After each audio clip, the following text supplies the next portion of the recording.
Palaban, mga kabayan! So STAND IIT or Students Alliance for the Advancement of Democratic Rights in MSU IIT. 15 years of being in the forefront of advancing students' rights. 15 years of being the vanguard of students' rights and welfare, with or without elections. 15 years nga ang STAND IIT nag-provide og alternative student council nga mo fight sa katungod sa estudyante.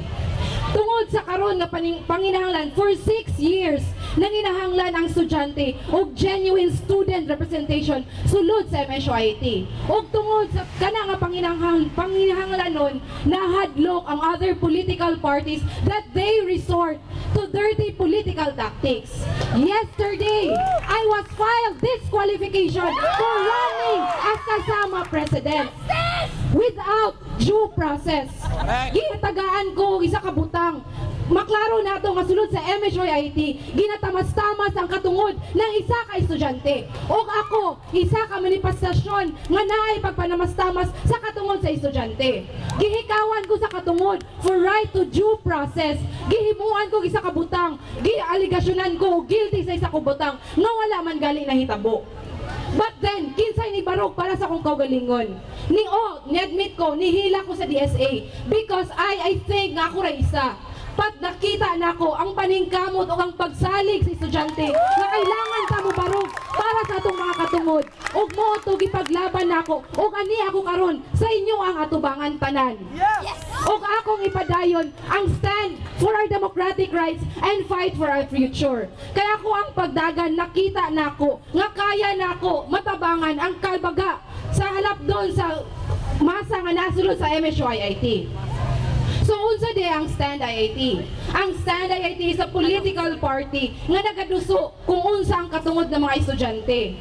Kami dili lang mitaman sa pagyaw-yaw, dili lang mitaman sa kung unsa pa nang gipangako sa inyo ha. Nagalihok me for 15 years. O kana, di ba? Isa sa mga pressing issues nga exist karon is ang budget cut. Importante kayo na siya kay tanan estudyante apektado ana.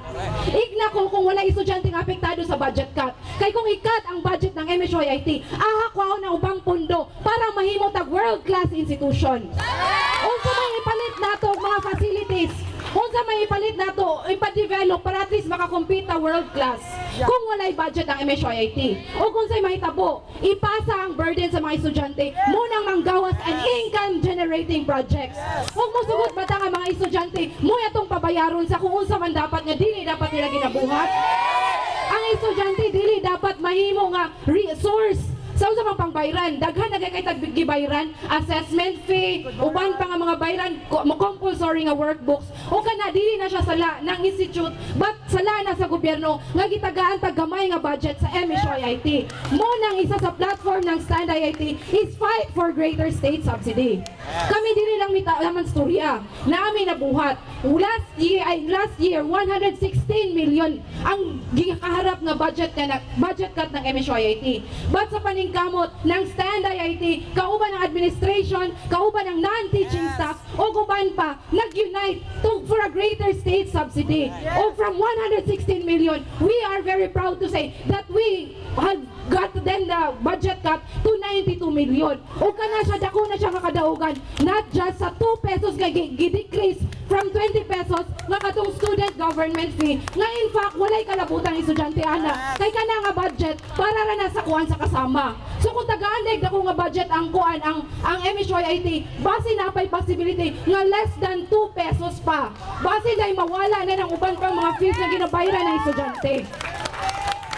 Uban pa nga mga issues nga gikanaharap ng estudyante. Isa sa platform ng STAND IIT ay sa involvement ng students for a holistic development. Nga naman, isa sa vision ng MSU IIT is the commitment to the holistic development of the student as part of the society. Kita as individuals, kita nagabayad tag 12% sa itong taxes. O kanang ato ang kuan kanang taxes sa tanan natong ginabuhat. So basically kita nagahimo sa tuwa nga taxpayers.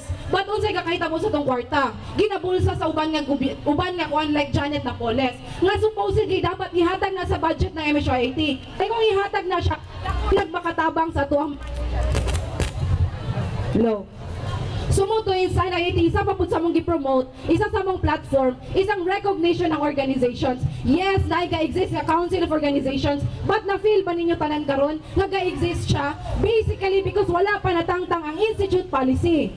So kung unsa man ay kalabutan na ng kuan recognition of organizations, dako siya ng matabang sa holistic development ng students. Kung bisan pag mag-form og unsa pa nga klase nga ng mga groups dira, kung dili matangtang ang kanang provision, wala gihapoy pulos ang inyong himuon nga mga organizations.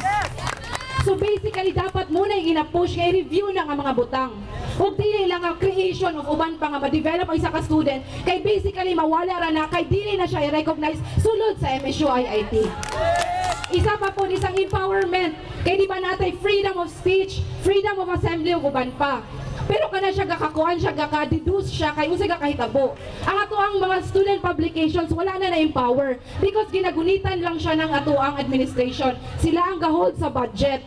O dapat i-empower nato na, di ba? Kay syempre, kinahanglan na para makabaluta kung usay gakahitabo sa MSUIT o usay mga issues nga ginakaharap ng estudyante. Sumuto once again, kauban namang Vice President, kami wala mi kahimong mga plataporma nga dili tangible, kung dili kani mga plataporma, muna ang kinahanglangan ng mga estudyante. So once again, I am Kisha Redoble, your next kasama President. Stand IIT, tunay palaban, makabayan!